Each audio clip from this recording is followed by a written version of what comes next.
सहारनपुर जनपद में सब्जी की खेती बड़े स्तर पर की जाती है। यहाँ की सब्जी कई प्रदेशों तक खूब बिकती है, लेकिन इन दिनों सहारनपुर के किसानों के द्वारा लगाई गई भिंडी की फसल में व्हाइट मक्खी का प्रभाव काफी देखने में आ रहा है, जिससे कि किसान की भिंडी की फसल प्रभावित हो रही है। लेकिन जिन किसानों की फसल में व्हाइट मक्खी का प्रकोप दिख रहा है, वह किसान प्राकृतिक तरीके से इस प्रकोप को जड़ से खत्म कर सकते हैं।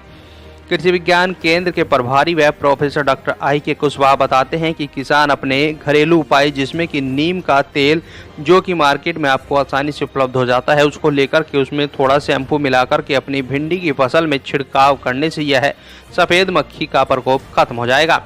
सफ़ेद मक्खी भिंडी के खेत में तब आती है जब भिंडी के खेत में घास अधिक रहती है। साथ ही सफ़ेद मक्खी एक पौधे से दूसरे पौधे में रोग फैलाने का काम करती है। नीम का तेल और शैम्पू को मिलाकर के 3 से 4 दिन में छिड़काव करते रहे।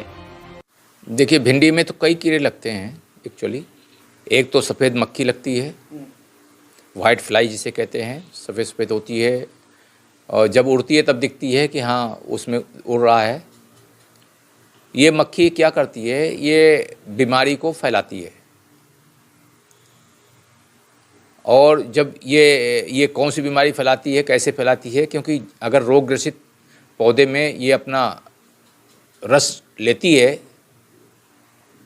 तो वो स्वस्थ पौधे में जा कर के वो उसको बीमारी को वहाँ तक पहुँचा देती है। बहुत से वायरल जैसी बीमारियां हैं, जो वायरस जनित बीमारियां होती हैं, सारी वायरस जनित बीमारियां इससे फैलती हैं। दूसरी बात है, हाँ, इसके रोकथाम के लिए बहुत ज़रूरी है। कैसे करें? एक तो भिंडी के खेत में घास नहीं होनी चाहिए। घास जिन खेतों में होती है उसमें सफ़ेद मक्खी का प्रकोप ज़्यादा होता है।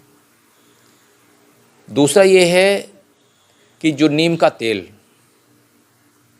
निमिसिडीन के नाम से आता है, अगर 10,000 ppm का है तो 1 ml मात्रा 1 लीटर पानी के हिसाब से, अगर 3,000 ppm का है तो 3 ml मात्रा प्रति लीटर पानी के हिसाब से उसमें थोड़ा शैम्पू मिला करके छिड़काव करते रहें हर 4-5 दिन के अंतर पे।